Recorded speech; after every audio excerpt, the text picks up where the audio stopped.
Hello, everyone, and welcome to Dignified Resilience. Here we are, first episode in 2021. And has it not been eventful, at least surely for us who are based in the United States? Anyway, I hope that you are all well today, and I wish you health and a new year of ease and peace. Seek it internally. That's what I try to do. If there are things externally that we cannot affect, I am so excited about my guest today. Really, my guest today is Elmira Bayrasli, someone whom I admired for so long, and we have been trying to get together even before pandemic for quite a while, but things would never work out. But she's someone whom I admired for quite a while online, and we've had this idea of getting together. So now the timing came out perfectly. And before I welcome her, I want to introduce Elmira Bayrasli to our listeners and viewers. She's the author of the book From the Other Side of the World: Extraordinary Entrepreneurs at Unlikely Places, a book that looks at the rise of entrepreneurship globally. And she's also the CEO and co-founder of Foreign Policy Interrupted and a professor at Bard College's Global International Affairs program. I think she's actually a director at this point. She can tell us more about it. And she has lived in Sarajevo, Bosnia and Herzegovina. So I have a special appreciation for Elmira. She was the chief spokesperson for the OSCE department from 94 to 2000. She was presidential appointee at the U.S. Senate Department, working for Madeleine Albright and Richard Holbrooke, respectively. Elmira also provides analysis on foreign policy, particularly on Turkey. So that's another connection that we have. And her work has appeared in Reuters, Foreign Affairs, Washington Post, Quartz, New Republic, Fortune, Forbes, CNN. I don't want to make this list short because it's long. And so it's New York Times, NPR, BBC, Al Jazeera, The Wall Street Journal. And she sits on several boards, including Invest to Innovate, Our Secure Future, Turkish Philanthropy Funds, and Turkish Women International Network. There you have it. I mean, I'm so grateful. I'm so honored. It's my great pleasure to have her as my first guest in 2021. Let's start this year right. And there's so many topics that I would love and can't wait to ask Elmira. So welcome. How are you today? And it's so good to have you on. Well, thank you so much, Riada. I'm so happy to be here. Happy New Year to all of your listeners. What a lovely introduction. I'm a huge fan of yours, and it's such an honor to be on this show with you. That's so kind of you. And there's so many topics that I want to ask you. So let's dive in. Obviously, first, and we have a global, viewership and listeners from all over the world. But let me ask you, considering the recent and most recent events in Washington, D.C. here, is there anything that you would like to share in terms of your thoughts, considering the situation right now and how you hope it enrolls in the next 2 weeks and even afterwards? What are your thoughts, considering you are, I believe, based in New York City? I am based in New York City. It's where I grew up. I was born in Brooklyn, and I grew up here, even though my parents are immigrants from Turkey. Mm-hmm. I think it's hard not to talk about what happened on the Capitol on January 6th. And it's not just because a bunch of people, mobbed and broke their way into the Capitol and desecrated it and, threatened, not only the building, its artifacts, but the people there. Mm-hmm. I think it really will stand out. I think we'll see that it will stand out in history because of what that mob and those violent individuals represented, which is, rule by force. Mm-hmm. And I think that that's very frightening on a number of different levels. Mm-hmm. And I put out a newsletter every week. Mm-hmm. And in Friday's newsletter, I basically said, this is what happened in Washington didn't just happen to Americans. Mm. I think everyone in the world should be afraid of what took place because what's at stake is democracy. Mm-hmm. And for such a long time, the United States has been the beacon and the protector of opportunity and freedom and progress all around the world.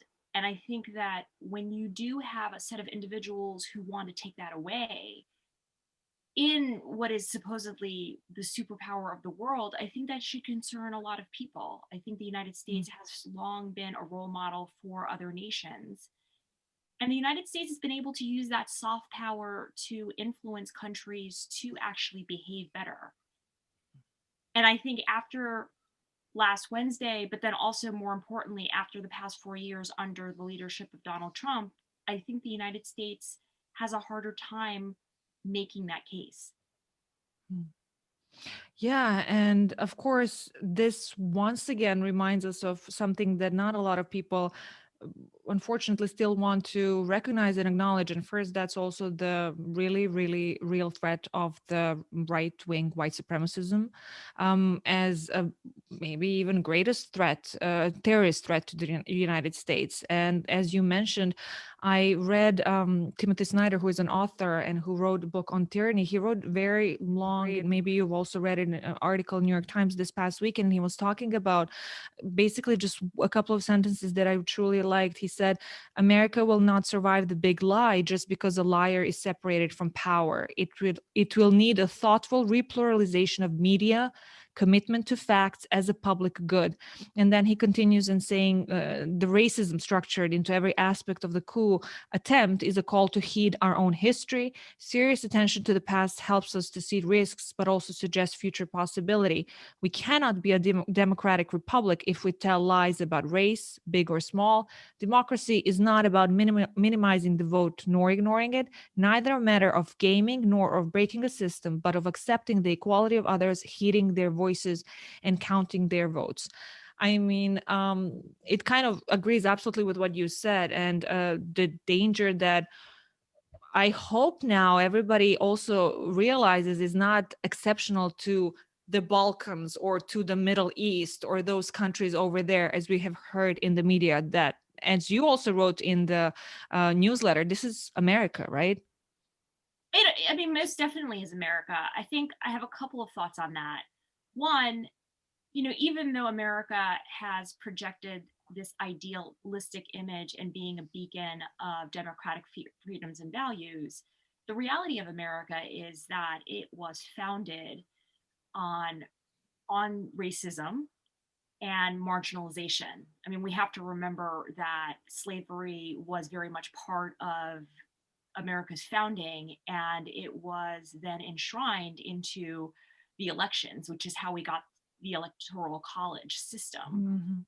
Um, so I think that that's one element of it. America definitely, the reality of America is it's ugly.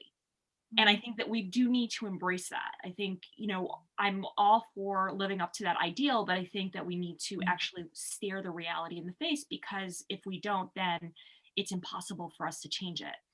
I think the second thing that I want to respond with is all of those things that Timothy Snyder pointed out, very much underpin democracy. But I think the thing that is very inherent, it's that it's about community.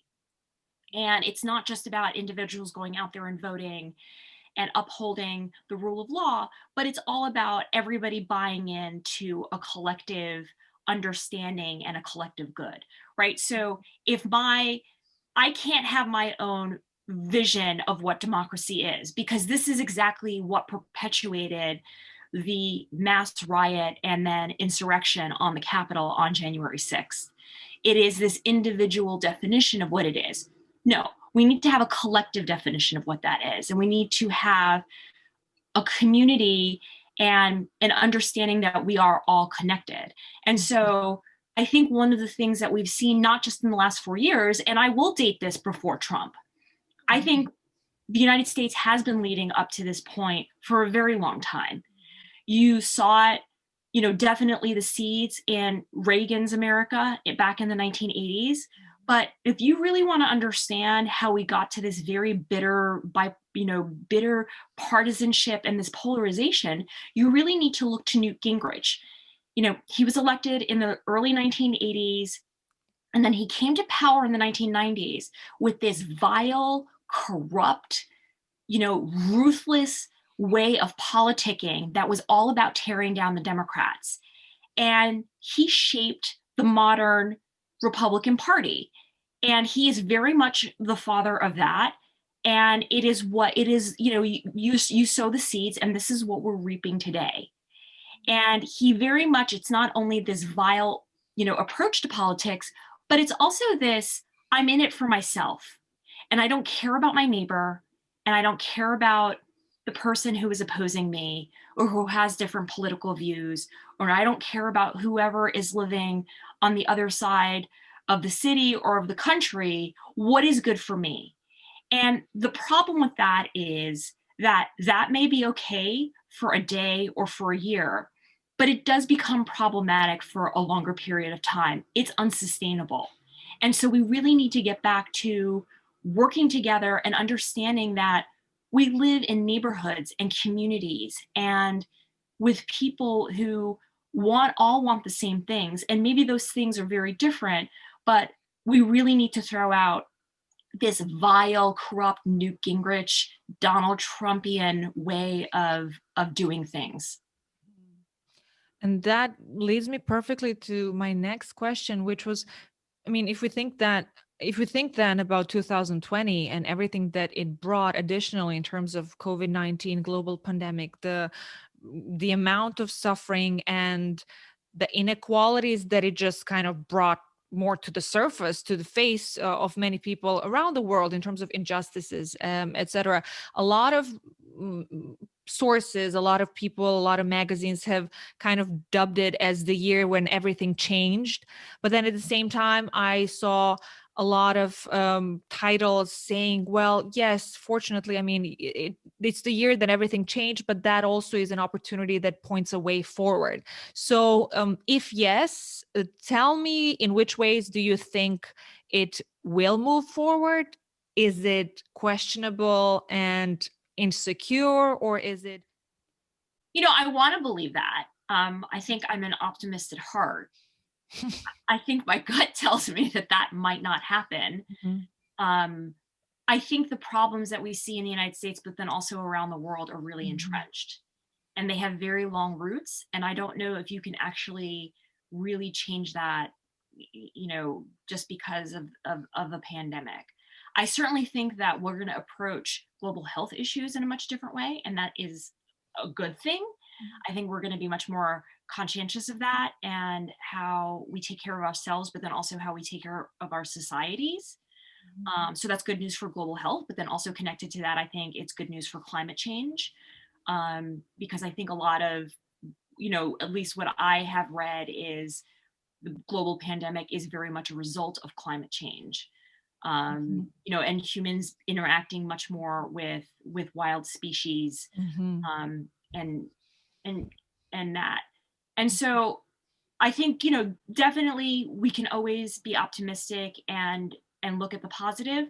I do I do also want to be realistic, because not only what I've seen happening in the United States, not just over the past 4 years, but as I said, over the past several decades, is very troublesome.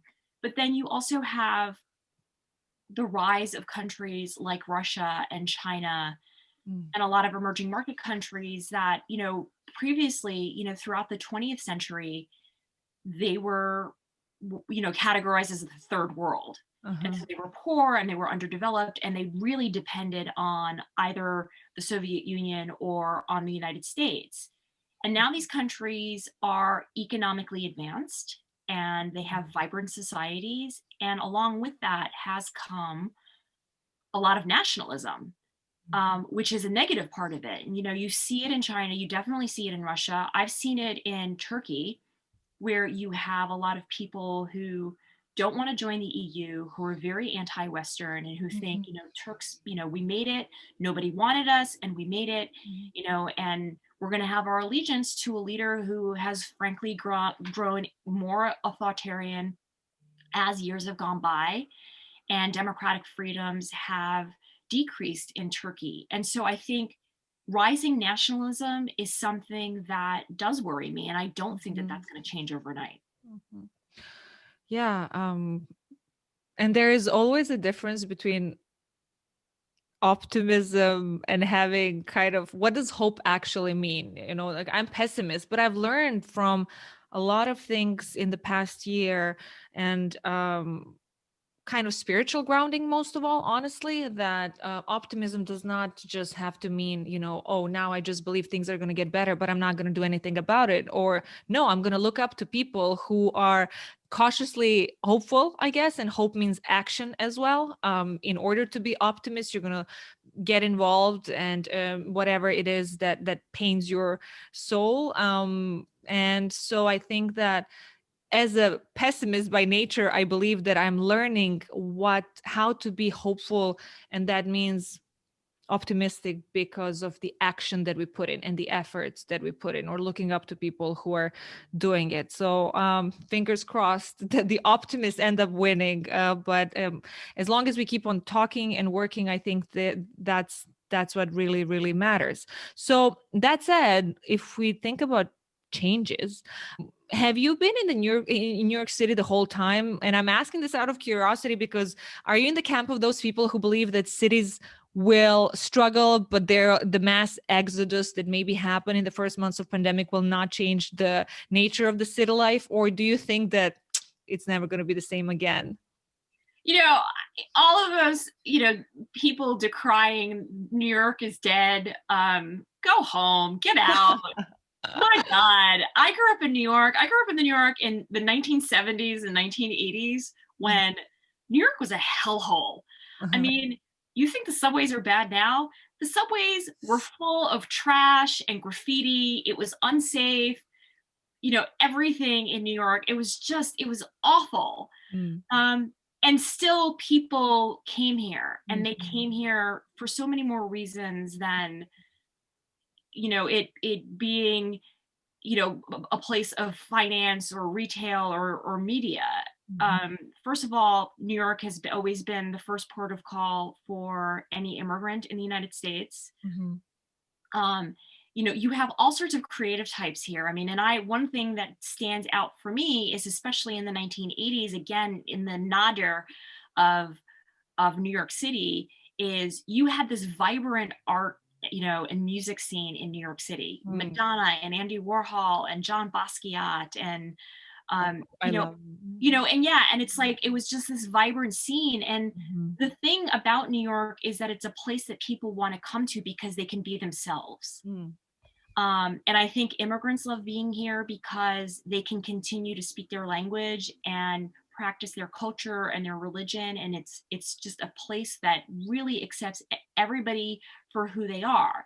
And so I was here in New York City throughout the entire pandemic. I mean, it's the first time that I have not gone anywhere, I think, since I was a teenager.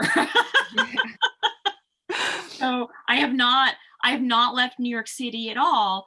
But I think, again, what kept me going was, interacting with these people once the museums were open, going to the museums, going out to the park to listen to classical music and to jazz music. I mean, there were still things going on because that's who New Yorkers are, and this concept that the city is going to change and people are going to flock.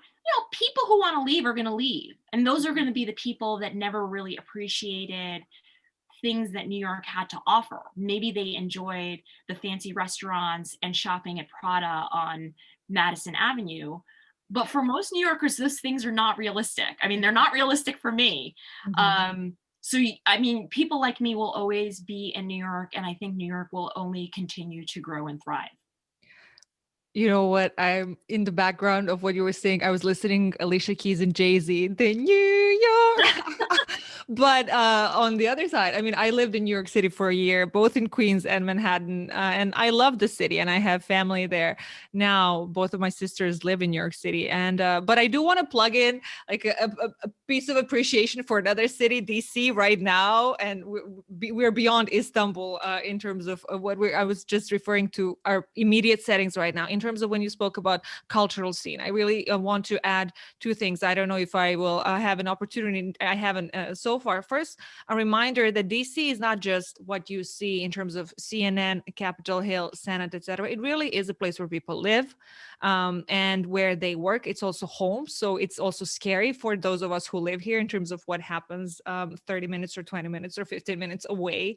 But that DC, again, has a beautifully vibrant cultural scene. It's a wonderful city, and a lot of just international cosmopolitan setting that I hope kind of revitalizes. And I do believe, a little bit like you say, regardless of which city it is, that after the pandemic, I can't even say is over, because I can't even imagine how that would look like at this point, that there will always be this busting energy in the cities that will kind of just make the city life maybe a little bit different, but still transformed, but that it will not be the end of cities or some sort of apocalypse like that. I hope so. I've always been a city girl, but I do. Cities are here to stay. But before we get back to politics, I do want to say that this pandemic has truly made me think and appreciate nature more, and do it consciously in a way that I wasn't doing before. And I don't want to say I was taking it for granted, but that now I really, really, truly understand that we need to take care of nature, that it's important Absolutely. for our well-being, that it's not just something granted out there, and that, you know, all the people who speak about climate change, etc. No, nature really matters for our well-being. And I hope that a lot of people, anybody who's listening, sometimes I rant about it on Twitter, that they do explore their relationship with nature or spend more time, because it's so good for mental health as well. Oh, I live right across the street from Prospect Park, and I am thankful and grateful every single day, because I think the park really is a place where I can clear my mind. It's where I get ideas. You know, when I'm feeling anxious or I'm feeling nervous, I just, you know, put on my, you know, running shoes, and I go out there, you know, even if it's just a 10-15 minute walk, and it calms me down. And there's something about being, you know, among the trees and not looking at buildings and looking at the big blue sky that really, it makes a difference. Or doom scrolling, you know, Twitter messages or No, social no, I don't media. think Oh my no God. doom scrolling. Oh, wow. So yeah, you know, one of the fun reasons why I like end of the year best of lists is also because I enjoy reading the different lists that predict stuff. Of like, these are the 10 trends in politics or global events that we'll see next year. And then I like to, I don't know, I'm weird like that, compared to who got what right from last year's predictions. But I did want to ask you, considering your expertise in international relations as well, and this is just a short list of the Economist magazine, they publish this thing, The World in 2020, 2021, etc., at the end of each year. And this is the list of the trends some of the trends that they described in politics. And I was curious if any of this that I will read now, and listeners and viewers can check it out more online, rings a bell in terms of, oh yeah, that totally, I can see that is going to be the thing, or that kind of makes the most sense to you. And these are the trends that they described. First, they said it will be fights over vaccines as one trend in politics. 2, they said mixed economic recovery. 3, patching up the new world disorder. So it's funny that they were saying not new world order. They were like patching up the new world disorder. 4, they were saying more US-China tensions. 5, companies on the front line. Basically, business becomes even more of a geopolitical battlefield. 6, that there's going to be still a new tech acceleration. 7, a less footloose world. The tourism will shrink globally. That will get more of domestic tourism, I guess. 8, an opportunity on climate change. I think like what you mentioned a little bit. 9, the year of deja vu, meaning that it's still, we're going to see a resonance of 2020 still in 2021 in many ways. And then 10, a wake-up call for other risks. Look at you. You also said it. They were talking about antibiotic resistance, for example, or new things about health that we might look differently. And they talked about that this is maybe a wake-up call for other risks like nuclear terrorism more seriously. So I know it's 10, but is there anything that kind of does the list seem okay or reasonable to you? Is there one or two particular that you were like, this is really what we need to pay attention to? How does it seem? Well, I mean, it's also, I just feel like what's not on the list, and what's not on the list is this is just women. one list, a list, but yeah. Right. But I mean, when you take a look at this, it's like, it makes me question, like, who makes these lists? Because the list doesn't mention women at all. And Oh, the we'll get to that. and women's movement that, we saw in 2017, the rise of Me Too, but then also what happened in the United States, this past year with the murder of George Floyd and the rise of Black Lives Matter Mhm. and the racial justice movement. I think that we need to continue to pay attention to those things, and they are Absolutely. interconnected, because what they really point to is the rise of marginalized voices. Mhm. And how are they, I think one of the things that we have to look out for in 2021 is, how do these voices interact with those that are vying to continue to hold on to power, which is white men. And so a lot of what we also saw, and going back to, the riot in on Capitol Hill on January 6th, a lot of those people were white men. Mhm. And I don't think it's coincidental that they are angry and they feel like they're losing their power in the face of more women becoming, Mhm. more prominent and taking more positions, but then also, finally giving justice to, Black Americans in this country, and the rise of Latin Americans and the influence that they have. And I think that I think what should be number one on that list is actually people. I think, yes, the tech sector will continue to grow, and I think people will fight over the vaccine, but, what are we talking about, and how are we looking at our societies, and what direction are they going in? Mhm. Absolutely. So let's speak about women then. As I said in the beginning, and I want to repeat, Elmira is so good at so many things that she does, and luckily, not luckily, but those are also topics that I'm interested in. So it's really an honor and a pleasure to have you on and be able to ask your opinions about all these things. So that said, of course, let's explain more to our listeners and viewers a bit more about Foreign Policy Interrupted, first of all, why it exists, and how has it been going since its inception. Yeah, thank you. Of course, I love it. Thank you. Foreign Policy Interrupted really started as a passion project back in 2014. Mhm. Talking to a friend of mine, talking about, you know, constantly everybody's having these conversations about where are the women, and looking at panels at think tanks, or, universities where they have manels, and and you ask them, why didn't they, invite a woman? And they say, oh, well, we don't know any women who are experts in that. Mhm. And so Foreign Policy really Interrupted really grew out of a desire to prove the naysayers wrong, to prove all those people that said we don't know any women in that. It's just like, okay, well, I know women who do that, so you can ask me. um, but then also provide a community and a place for women who are doing the work to come together.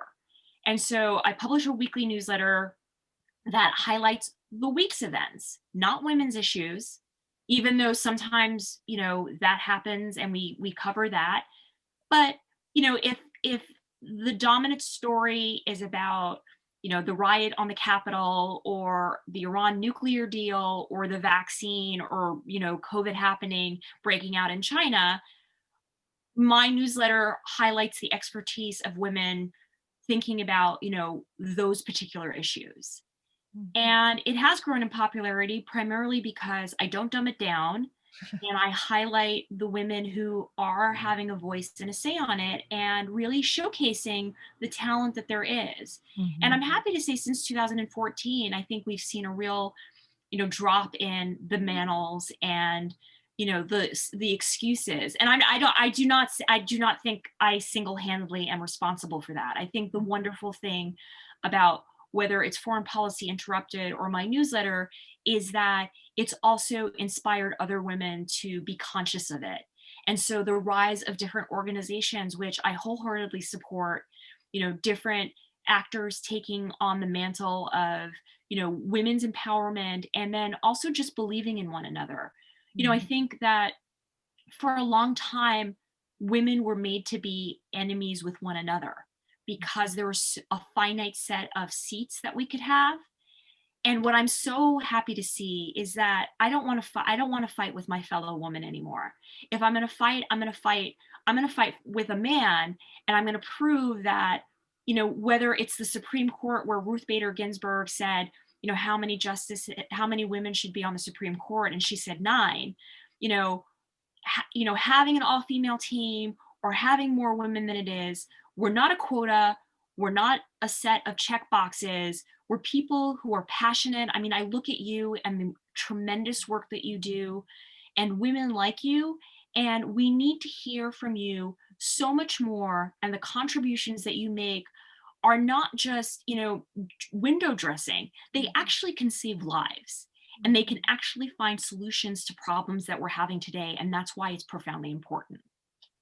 And I really have to say, thank you so much for the kind words. It goes absolutely vice versa. And I do want to really mention that Interrupted, it's one of my favorite really newsletters. And I say this, and I told you that in the email a couple of months ago, unrelated to this podcast, I think, or I wrote it. But it's so informative. I learn so much each time, but it also never fails to make me smile, somehow big. And when you mentioned now 2 minutes ago about who makes this list, I swear your newsletter made me think about the people who create newsletters, because I know you created. So that also, to me, because I know you, and the newsletter beams with both authenticity and of course serious information.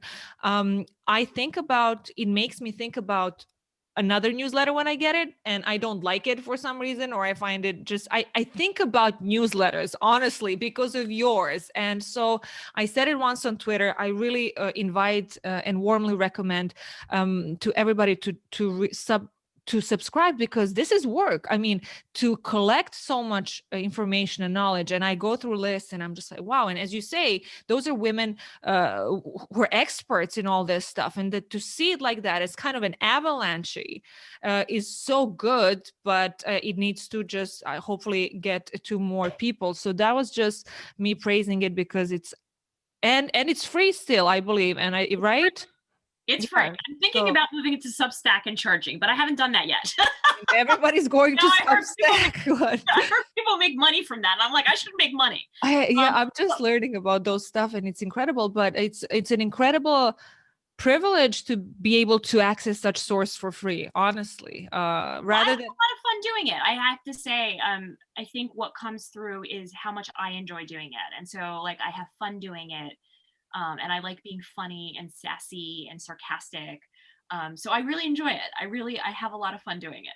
yeah, as I said, I think the authenticity is something that cannot be faked, and it comes out. But all of this intro, it was a good intro to kind of the newest or recent related info that I found while preparing for this episode. And it's still kind of depressing to learn about, gender equality, but also about women and leadership in the news media, particularly. And please tell me your thoughts on these findings below. I'm referring to a report, Women and Leadership in the News Media 2020, Evidence from 10 Markets. It was published in March 2020, so a couple of months ago, or almost a year ago, I guess, but still very relevant. It was published by the Reuters Institute for the Study of Journalism at University of Oxford, in which the authors analyzed the gender breakdown of top editors in a strategic sample of 200 major online and offline news outlets in 10 different markets across 4 continents. Looking at sample of 10 top online news outlets, and this is what they found.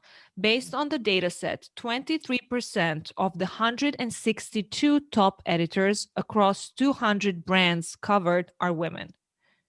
This is substantially below the line of average 40% of journalists in the 10 markets who are women. So there are journalists, 40%, but it's 23% who are kind of at the top, or who are editors. So looking more broadly at gender inequality in society and the percentage of women in top editorial positions, they didn't find meaningful correlations, in the sense that countries like Germany and South Korea that score well on the UN Gender Inequality Index have very few women among the top editors still. So all 10 markets have a majority of men among the top editors. Before I ask you about missing perspectives of women in COVID-19 news, I wanted to ask you your thoughts about this idea, and I mean lack and fact of women and leadership in the news media in last year. Yeah, I mean, it doesn't surprise me. And it's, I think it's something that I have been aware of. I have conducted my own studies about the gender breakdown on the op-ed page in particular, and who's writing national security and foreign policy op-eds. And still to this day, it's 75 to 80% of the op-eds are still being written by men. And when women are writing those pieces, they tend to write about women's issues. And so it doesn't surprise me that in the top positions that you still see a dearth of women. I think we talk about quota systems, and we talk about where women are underrepresented, and I think the media needs to be a place where we shed more light. And I mean, I have two thoughts on this. One, I think the media business is hard for a woman to begin with, which I don't think the media business needs to change, but I think what we need to do is we need to change the way that we are treating women and looking at women. Women are still considered the primary caregivers. They take care of the kids, they take care of the family, and we need to restructure that. Women are not the only people who make babies, right? It takes two to do that. And so, where's the father? The father is having this child equally as much as the mother does. Why are we not putting the onus on him, and where are his responsibilities? So I think that's one element of it, because I think having a journalism job is grueling, right? It's unpredictable hours, it's long hours, you may need to be away, and again, if the undue burden of home life falls on a woman, that makes it hard for a woman to actually get into those positions and then rise to the top. But I think the second thing is the ownership of media companies is largely male. It's largely white men, and they end up picking editors and senior people to operate their newsrooms. People who are in those networks, in their own personal networks, or who come recommended from within their networks, and they're not tapping on women. And so we need a different approach for how these media companies who are owned by men, how are they recruiting and then appointing people at the top there? Because it's still an old boys network, and we need to break that up. And it matters. And it matters for this reason. When you take a look at how Hillary Clinton was covered in 2016, it is unquestionably sexist. She was treated so unfairly, and her gender was put under a microscope, and she was questioned primarily by very powerful men in these media organizations. And here I'm looking at Matt Lauer at NBC, and Charlie Rose, and Donnie Deutsch, and all of these individuals who have tremendous influence in the media world, and we need to start actually reducing it. And so, one of the great things that happened in the Me Too movement is actually exposing how toxic these men are, and how they actually don't care about not only their staff, but how they don't care about women. And we need to start getting people who actually care about women and actually care about having a 360 perspective within their media organizations, because what we're getting right now is a very small glimpse of the world, and we're looking at the world through a peephole, and we need to stop it.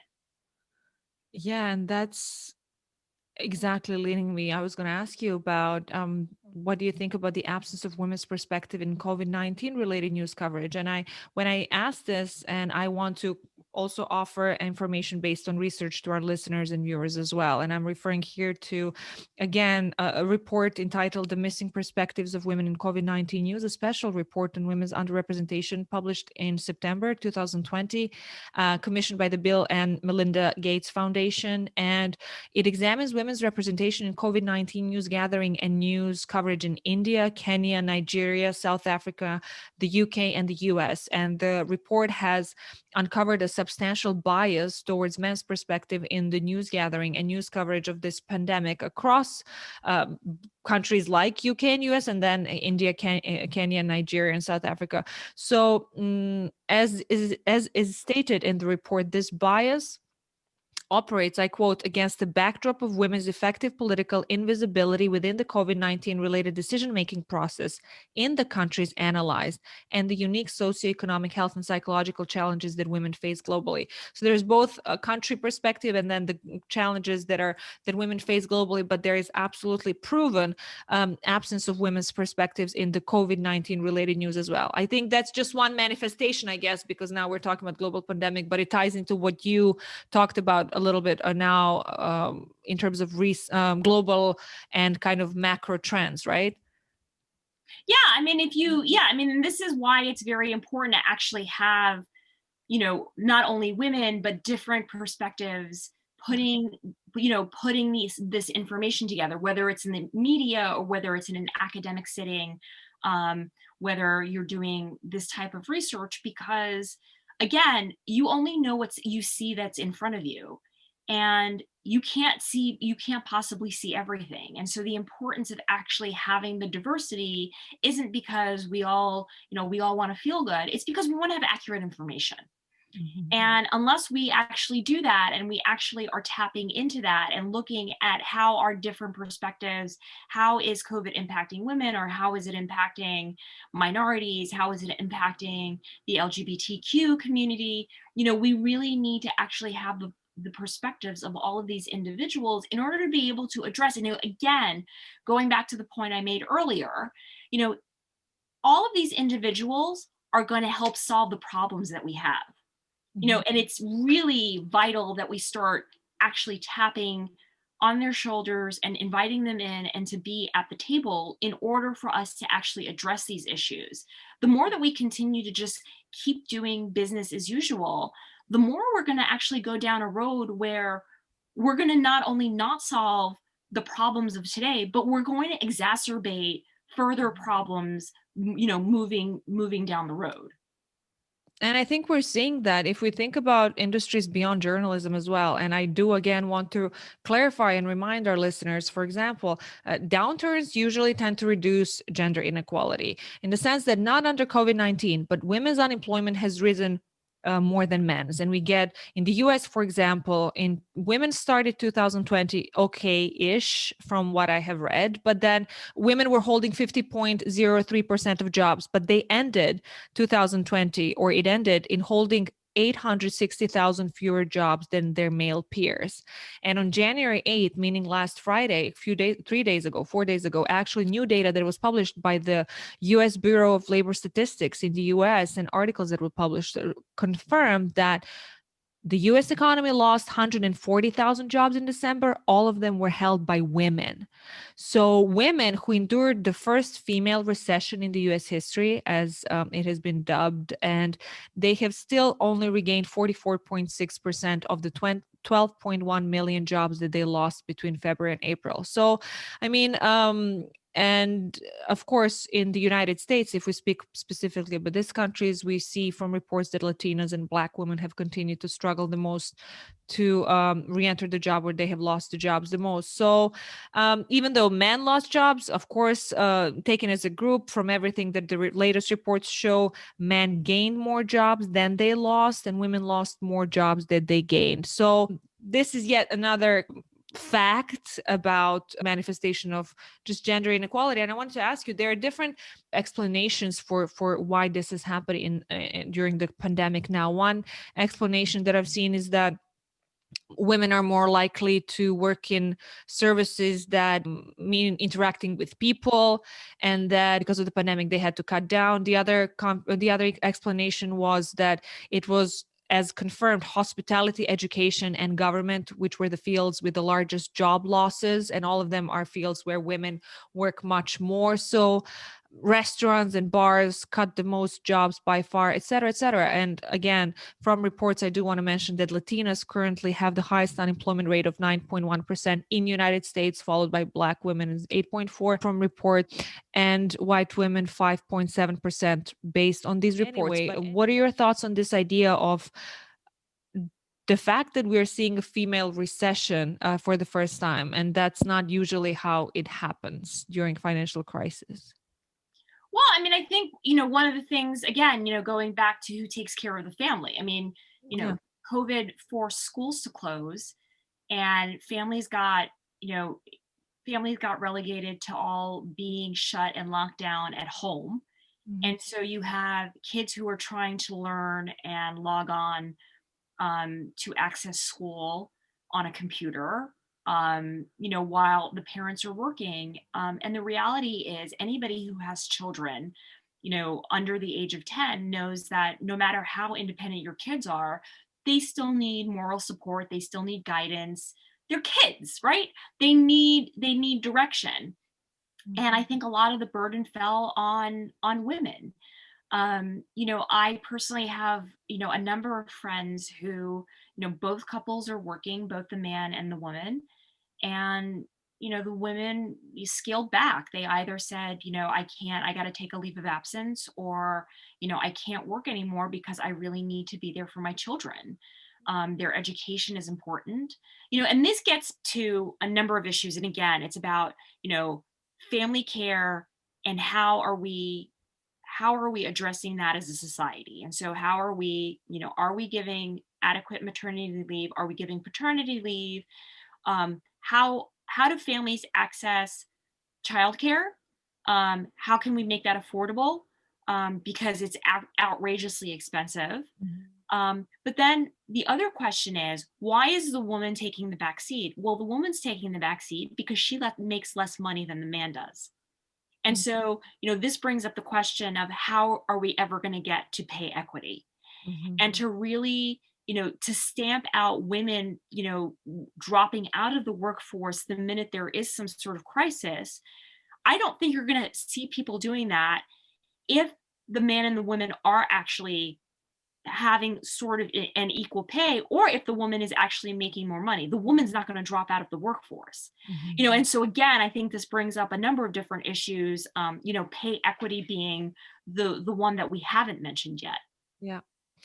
Yes. And when we speak also about, I lived in Europe and I live in the United States now, I still cannot believe how the issue of childcare is just brutally regulated in this country. So that's something that absolutely I hope that the new administration, and I've read some steps and initiatives that have always existed, but never were able to kind of pass more forward, really, really go forward with after January 20th. But when we speak about leadership, now let me ask you this. Of course, throughout the last few months, there have been different conversations. First about, do you think that women-led nations are doing better in the pandemic? And then it kind of changed because there have been time passed and there have been some statistics that came out and research that came along as well. And still there are different explanations. So I have read a few ones and I was wondering what kind of makes the most sense to you. Well, of course, at this point, it does seem that countries with female heads of government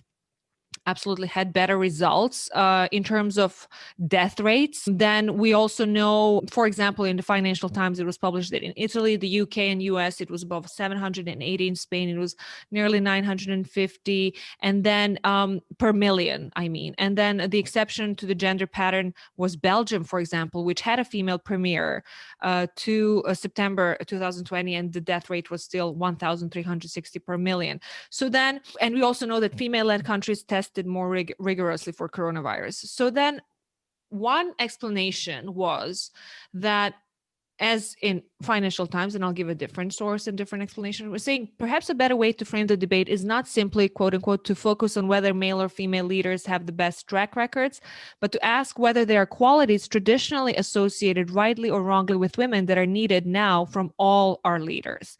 And here they're saying lack of hubris, more accurately, sufficient humility to listen to scientists and learn lessons from elsewhere. And another is penchant for empathy. So that was one explanation that I heard. And then another one, which is a very interesting academic article, which got published by 8 authors, entitled Gender in the Time of COVID-19, Evaluating National Leadership and COVID-19 Fatalities, recently published on PLOS ONE journal. And what I thought was interesting is that the authors examined the proposition by analyzing COVID-19 related deaths globally across countries led by men and women. And they say that while they find some limited support for lower reported fatality rates in countries led by women, they're not statistically significant, they say. But what they do say is that countries' cultural values offer more substantive explanation for COVID-19 outcomes. For example, what does it mean? Well, they are saying that having a woman leader does not make a country fare better during the pandemic unless that country also has the cultural values that support female leadership in the first place. If they are likely to elect women to the highest executive office in the first place, and because those countries have policy landscapes and priorities that predispose them to manage risk better. As in, they say that leader gender does matter, but not necessarily in the ways that has been highlighted in the current discussion. And I thought that was interesting, and not necessarily given that, as they say, given the important role of countries' cultural foundations, like if we think Norway, for example, or Iceland, etc., perhaps we should, the authors ask, perhaps we should also be asking about long-term orientation, societal power disparities, and collectivist policies that influence countries' post-pandemic future trajectories. Like, what does it mean? Will then these nations that are led by women do better in the post-pandemic world, et cetera, et cetera? I mean, how does it seem to you? Is it the leadership? Is it something that female leaders have? Should we be thinking about those skills that they have? Or should we be thinking maybe about the cultural values that existed in those countries already, and that the pandemic just made allowed or existed in, that leadership existed in an environment that facilitated this better results? So I think that's super interesting. And I think that there definitely is truth in both. I think that women, I think by nature, are going to be different leaders, especially in the world that we live in today. I think that women have to work harder than men do to get into the positions of leadership, whether they're going to be doctors, whether they're going to be the CEOs, whether they're going to be the president of a university. They just have to, they just work harder. There's much more scrutiny put on a woman. They have more hoops that they have to go through. And so I think that they're much more rigorous. I think they pay attention to much more detail. And I think that they know how to actually deal with a lot of criticism, because you don't get to be in those positions as a woman without being criticized heavily. And so I think, to begin with, I think women do have a different set of leadership skills. I think the second point that the study says is that societies that elect female leaders are also going to be the ones that are going to be much more open and amenable to it. And I think that's true, right? We in the United States have not been able to do that. And even though I'm thrilled to no end that Kamala Harris will be the first female vice president of the United States, I have my doubts that if she actually ran on her own to be president, whether she would even make it, past the primaries. Because we don't have a tradition in the United States of doing that. So we see in countries like New Zealand, in Germany, in Taiwan, where you have strong leadership, that those countries have handled COVID very, very well. But then I also think about communities in Bangladesh, but then also in Kerala in India, which are actually not friendly to women, that, are very patriarchal. But because you've had women leaders there, they have had a better success rate, especially in Kerala. If you actually take a look at the health minister there, in Modi's India, which has become a Hindu nationalist ethno-state, she really has done a very excellent job in really making sure that the state, India's southernmost state, has actually dealt with COVID-19 far better than the other states within India. And so again, it goes back to, I think, just women and the things that they have to actually struggle to get to the positions, I think actually makes them much more diligent, it makes them more rigorous, and it makes them pay attention to details, trying to figure out logistics, trying to think about communities and how they're connected together, again, because women are unduly criticized and questioned. I think that they find the answers to those things in a much more savvy and a more consistent way that men do. Yeah. And now that we mentioned Kamala Harris, if we speak to American context, US context, let's mention Stacey Abrams, of course. And let's mention to our listeners that there will be a record number of women who will serve in state houses in 2021 in the United States, and that President elect Joe Biden has filled out some top positions, either in economics and communication teams, enlisting mostly women. So that's something that I'm absolutely for. And one thing that I do also want to reiterate, as you mentioned, while we normalize and definitely have to, I mean, normalize, hopefully, this woman's leadership, that what you mentioned is that let's not forget how much abuse and threats online and offline, and I know this because I wrote both from Bosnia to worldwide context as well, women face online. And that's a different topic about now, and we don't even have to get into it, what social media's responsibility or how are they dealing with that, or why are they not dealing enough with it. That said, one thing and another topic that kind of is related, and I personally really care about, we mentioned a little bit about mental health. I did want to ask you about your personal experience, I mean, professionally, obviously, because you interact with so many women in positions that require so much. And mid-December, so a month ago, I guess, there was a report again by KFF, Kaiser Family Foundation, which is a nonprofit working on health policy analysis, and they published research that shows that COVID-19 is disproportionately harming women's mental health as well. And I quote, they say the pandemic has really taken a toll on everybody, but women start off with more concerns and worries. And so when you add in a pandemic, you really see the rise. About 57% of women said their mental health had been negatively affected, compared to 44% of men. The coronavirus crisis has exacerbated the gender gap when it comes to mental health conditions, particularly anxiety and depression. And again, I think that this is just US context. So let's then imagine, of course, and I'm sure that this has happened globally. And I've had guests as well who spoke about domestic violence explosion in Latin America, where they work on, but I know elsewhere as well. So, what's your experience about this? And I really think this is important. And I always want to reiterate it more about the importance of talking about mental health, whether we talk about women who are professionals in government, how it is neglected, how this really needs to be taken seriously and worked on, both for government public servants, but within companies as well. This is not a cheesy, phony thing where, when we talk about self-compassion, compassion towards others, these are also empirically proven things. But what is your experience in terms of how little is maybe talked about mental health in these circles where you have worked and where you are active? And then broadly as well, if you'd like to add, of course. Yeah, I mean, I think, again, I think it doesn't surprise me that, women are struggling in this period of COVID.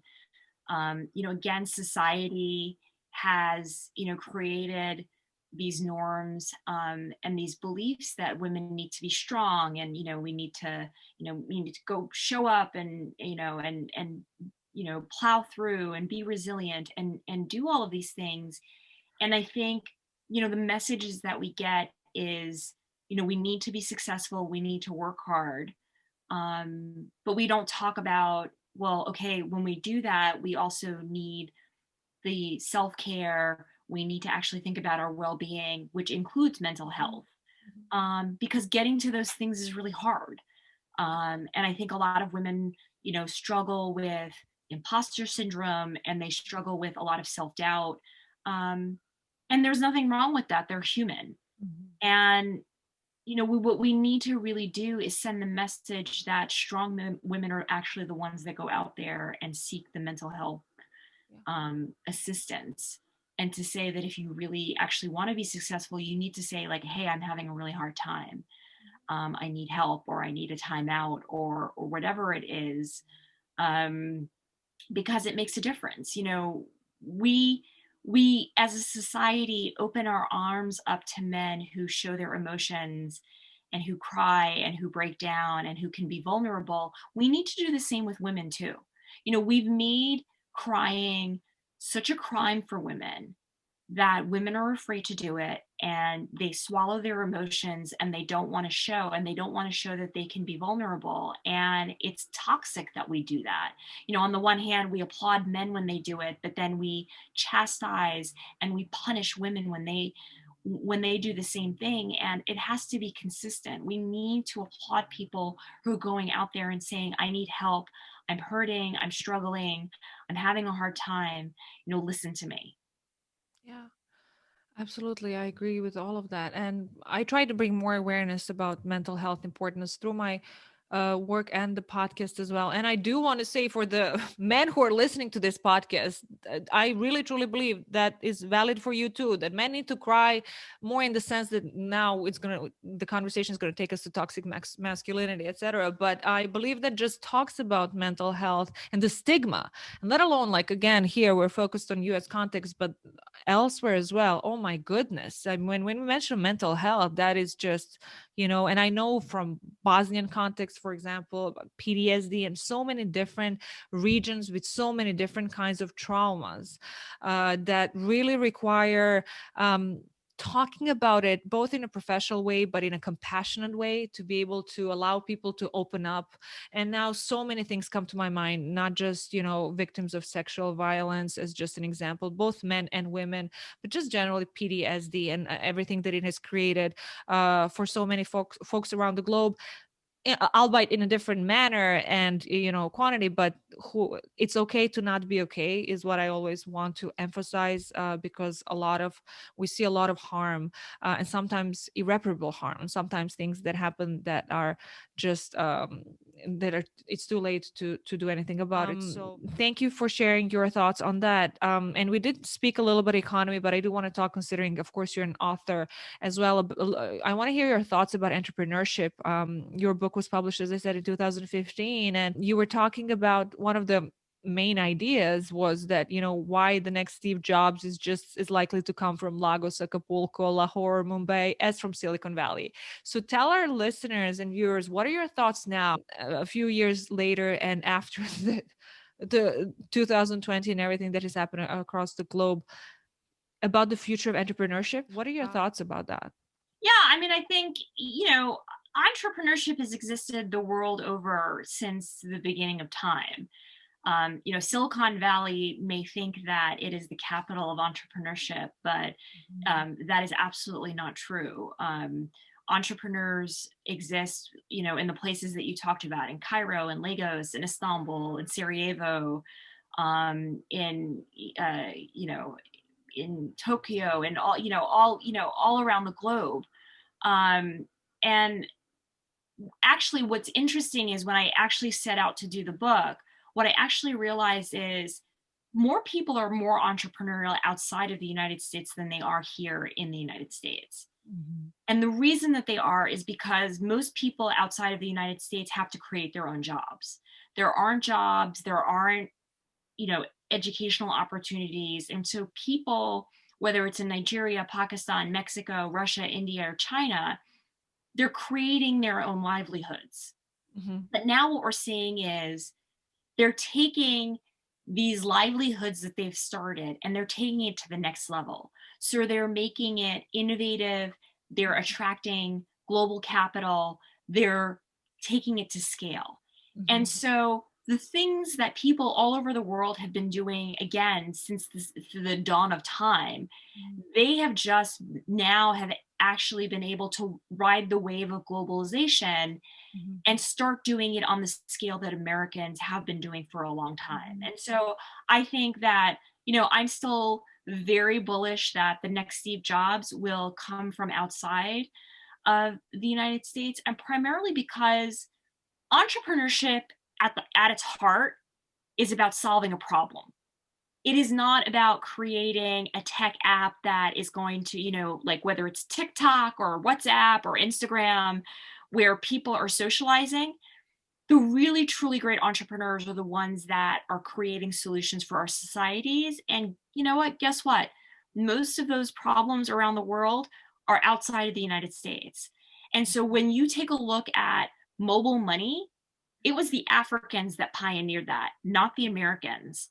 And again, the Chinese are way ahead of Americans on artificial intelligence. Yeah. And so I look at communities, particularly in the Middle East, in Turkey, a country that both of us know quite well. And I am so impressed with the ideas and innovations that the communities that they're coming up with. And they are coming up with these ideas not because they're interested in making billions of dollars, because they're addressing issues and problems that they have at home. Mhm. Yeah, absolutely. And if we just think how much conversations have changed about the very future of work in terms of remote work and kind of the things that we would need, and how the digital technology and that literally, I mean, how the acceleration of digital revolution will continue to impact both the interactions and the situation within the countries, I think. So that said, now that it's January 11th, I guess, and we're past the January 1st and New Year's resolution, and I want to ask you about that. I had no idea because I don't usually make New Year's resolutions in that kind of determined way. I just, if it's like mid of June and I realize I need to change something, I hopefully start working on it. But apparently, did you know that only 8% of New Year's resolutions survive until the end of January? Yeah, Because that makes that's sense. oh my god, I had no clue about that. But apparently, the biggest reason, and I want to ask you, is that changing a particular behavior, from what I read, is difficult if we have established routines. So what I read or heard is that there is this idea of tiny habits, as is the name of the book, authored by BJ Fogg, who is at Stanford University. And he's saying we don't need determination to change behavior. What we need instead are habits. And he's saying basically that the way to build a habit is making it easy and starting small. And a good way to start is by doing as little as possible. So, as an advice to the listeners or viewers who might be, beating themselves up about things not working out, first, it's important to also not beat ourselves up, even about the change we want to make. But I want to ask you, what are the plans, or did you make any New Year's resolutions? As I try to kind of, unfortunately, bring this conversation that's been so much fun towards the end as well, bring it to lighter topics that are important nevertheless. I think like you, if I think something needs to change, I just change it. I don't think like I'm going to do that starting Right. the new year. I think like most people, I try to think, I've indulged too much over the holidays, a little too much sugar, a little too much cheese, a little too much wine. Yeah. So definitely scaling back on those things and trying to eat a lot lighter. But I think in general, I think it's always good to kind of, whether it's January 1st or whether it's March 1st or whether it's October 1st, kind of, making a pact and saying, like, what have I accomplished and what am I going to, set out to do in the days ahead? And can I do that, you know, consciously and, by being present and, by thinking about, whether it's my family, my friends, or the people in my community, and just trying to be more intentional about the things that I do. I'm not perfect at it, but I definitely do try. So I think with the turning of every calendar month, I try to kind of think like, what have I accomplished and what do I want to do in the month ahead. Yeah, absolutely. And so, listeners, a good way to start, remember, is doing as little as possible, whatever it is that you're setting up on doing. And as you said, it's totally a roller coaster. Oh, one day it's, I'm thinking, oh, I'm on such a good track. Tomorrow, I feel like everything is falling apart. But I think that when you say both intentionality and also consciousness of these things and catching yourself, getting into that kind of vortex of bad thoughts, at least for me, I've been working on that. Mindfulness, etc., is something that I truly have seen the benefits of it, even though I doubted when I started about the whole mindfulness challenge and learning more about it. I do recommend it to everybody who is willing to explore. Anyway, now that we're getting towards the end of the conversation, so sadly, but I'm very much aware of Elmira's time, of course. My aim at the end of each episode is kind of to make the guests even more approachable, and to offer listeners the opportunity to hear them on a slightly more personal level. So I ask questions which are fun, but some people give very serious answers as well. Always allowed. I think kind of reflects the personality of my guest as well, and everything is accepted and of course appreciated. So the first question is, once the current emergency is over, and I still use the word purposely emergency in terms of the global pandemic, any temporary awareness might maybe disappear immediately, but what would you not want to forget from lockdowns or the from pandemic era, Elmira? Ooh, what do I not want to forget? Yeah, Um, because usually it's like, oh, I want to forget this, but I'm like, what would you not want to forget? um, I don't want to forget how nice it is to actually go to bed early and wake up, feeling very refreshed. I mean, that's so awesome. Yeah. Hmm. I go to bed early now and I get like a full like 8 hours of sleep and I wake up and my skin looks good. And Hmm. I feel well Like rested it matters, right? and I don't need coffee. Um, so I don't want to forget that. So that's something I'm definitely going to keep. It's like go to bed early. Mhm. Um, yeah, I think for me that's the one thing, that's the one lesson I'm going to try to keep in my Mhm, mhm, habits. mhm. Second question. Which of your personality traits has been the most useful? Not the best trait, but the most useful. Oh, definitely my aversion to going out and like being an introvert. Mm. That has been absolutely indispensable during the pandemic. Everybody's talking about how they're going crazy, and I'm just like, I'm having a great time. Really? People are going crazy? Really? Like, Those I'm people. home, Oh my I'm reading my gosh. books, Uh-huh. I'm watching movies, I'm by myself. I'm not taking part in like mindless conversation. I'm not at a cocktail party in uncomfortable shoes. Mhm. I'm having a great time. Yeah. Now, tied to that, when you have 30 minutes of free time, but legit free time, what do you like to do and how do you pass that time? Oh, I think I just like being on my couch and watching the Food Network. Um, Oh, yeah, I just okay. love, like, my favorite show is Chopped, and so, you know, just like lying on the couch and watching Chopped. I'm not a real big cooker, but Uh-huh. I don't spend time in the kitchen, but I love that show. Yeah, I have not heard of Chopped, but I really have to say that throughout the pandemic, but in general as well, one of the my favorite kind of shows were Chef's Table and Netflix. And now they have these things on street food, Asia or Latin America. And because I love to travel, and that allows me kind of the window to see different places around the world and hear stories about chefs, I have really appreciated that. And my sisters watched the Great Baking British Show or Oh, I something. love that show. Everybody's talking about that. I have Love not that delved show. into that, but she raves about it all the It's time. So so good. yeah, I have to check into that. So next, fourth question, and we have one more after that. What skill or craft would you like to get better at? Ooh, I started running again this past year. Hmm. And it's harder when you're older. Uh-huh. Well, um, remember, take small steps, like tiny oh, habits. believe me, they're small steps. Trust me, they're very small steps. Um, so I want to get better at that, and I bought a bunch of books about like Mhm. the complete guide to runners and Mhm. nutrition for runners, and Mhm. and doing all of that. So I want to. That's one thing I want to get better at. Mhm. I want to be better at mindfulness. I'm not very good at that. I Mhm. get distracted too easily, and so Mhm. I definitely want to practice. Taking time out and to be mindful. And so Yeah. those are the two things I think I would like to get better at. Yeah. And then, last question. Are any of your friends completely opposite to you, or are most of them similar to you? Oh, my all my friends are opposite to me. Hmm. My That's friends so are good. I very love that. extroverted. They're very like, let's go have dinner, let's go for a Mhm. walk, let's you know, very social. My friends are like completely my opposite. Which is and I think maybe that's why we're all friends, because I think we all bring Mhm. bring something different to the table. But Mhm. I like it that way. I have a great group of friends, and we're all different in our own ways. But yeah, my friends are definitely different than I am. Mm.